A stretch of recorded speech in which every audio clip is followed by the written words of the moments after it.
Hi, it's Chris and Pam here from Extraordinary Living, and we're just on the beach today. I mean, it's winter time, but it's still a great time to come to the beach.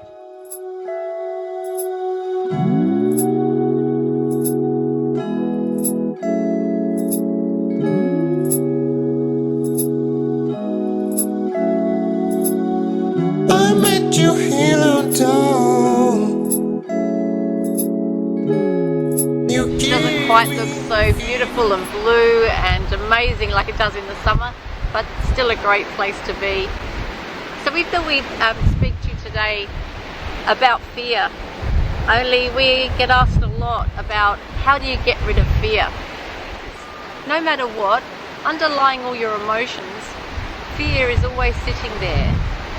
And the reason why we react the way we do, we're very quick to react, very quick to resist, or to anger or frustrate or to become sad, because fear is sitting at the base of most of our emotions.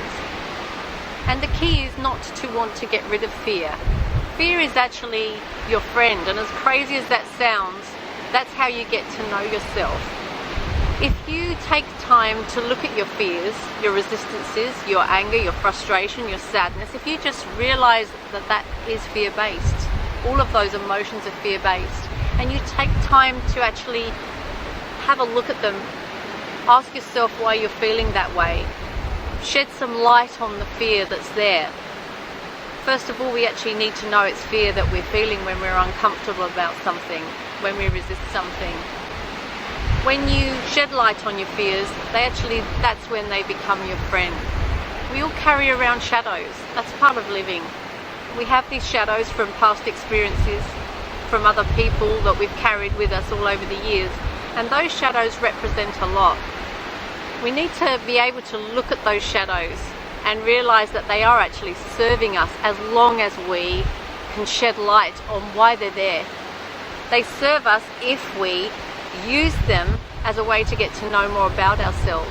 And that's the key. Yeah. Getting to know yourself, getting to be aware of why you react the way you do, why you feel the way you do, and why you have those interactions with people, why you have the feelings that come to the surface. Remembering, of course, that these things are only based on your experiences. They're only based on all the information and experiences you bring to that moment, and that's what produces that fear. But as Pam said, this is not your enemy, it's actually your friend. It's something that it will serve you, and you need to recognise where its place is and where its place is with you, and how to use that fear.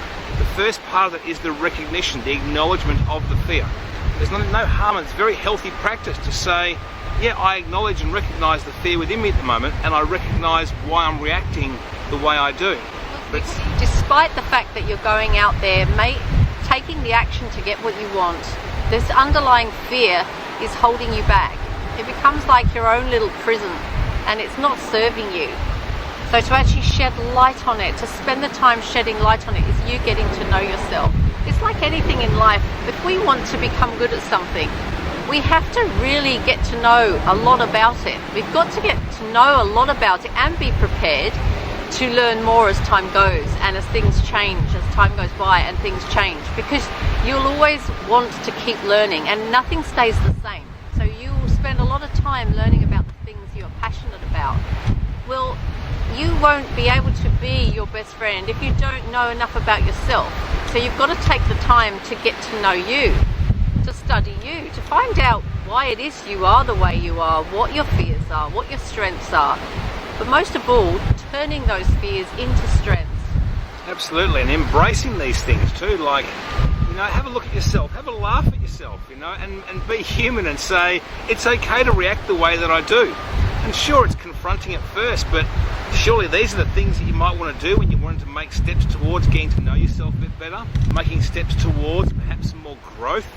The word growth is perhaps overused sometimes, but put whatever word in its place that you choose, but about you moving forward, about you developing, about you understanding yourself better. Because as Pam says, you need to like yourself. But you've got to get to know yourself first, and we don't know ourselves enough. So it's taking that time and getting back to just fear, because that's what we're speaking about today. Write down what your fears are. Yes, it might be superficial things that make you afraid. You want to run away from a snake or a spider. But what about all those other fears that life produces? Because remembering that fear is your perception on things. As you've gone through life, it's your perception of an event. That's why we all have many different fears. And today in this society, our fears aren't physical fears. We turn them into the physical because they start to affect our body. They start to play out in different ways. So our fear often comes in not being able to digest properly. So a lot of digestive issues come from fears, a lot of aches and pains in the body.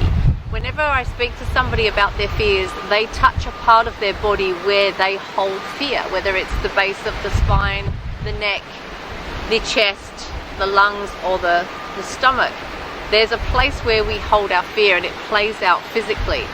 But our fears themselves are based on either a lacking within ourselves, a lacking within the world, feeling that the world isn't supporting us, feeling we don't have enough or there won't be enough, always feeling we're not going to be good enough at something, or comparing ourselves to other people. So, and not being unique enough, not being loved enough. These are all our fears. And once we really look within and we can track these back to where, and find out where they belong, what they're attached to, they do become strengths. They actually turn around for you and become strengths. So it's the art of allowing them, allowing your fears, letting them be there, but also taking the time to know why they're there, tracing back a little, and know that when they arise, there's times when your fears are going to arise and you're going to react.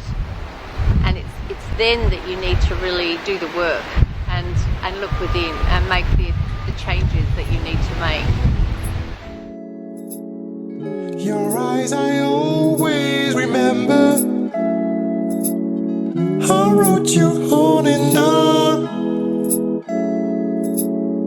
You never gave me an answer. So thanks for watching today, and thanks for sitting in the sand dunes with us. We always love to answer questions and we love to help people. Yeah. So please let us know what it is you'd like us to talk about, or any questions you'd like us to answer. Let us know, leave comments below, like us and subscribe to us, and then we know you would like to see more as we take you around Perth and we take you through different life situations. So we're off to just have a nice walk along the beach, maybe sit and meditate and just enjoy the rest of our day.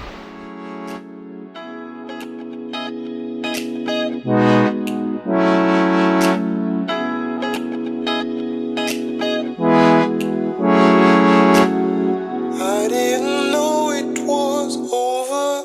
Take care of you.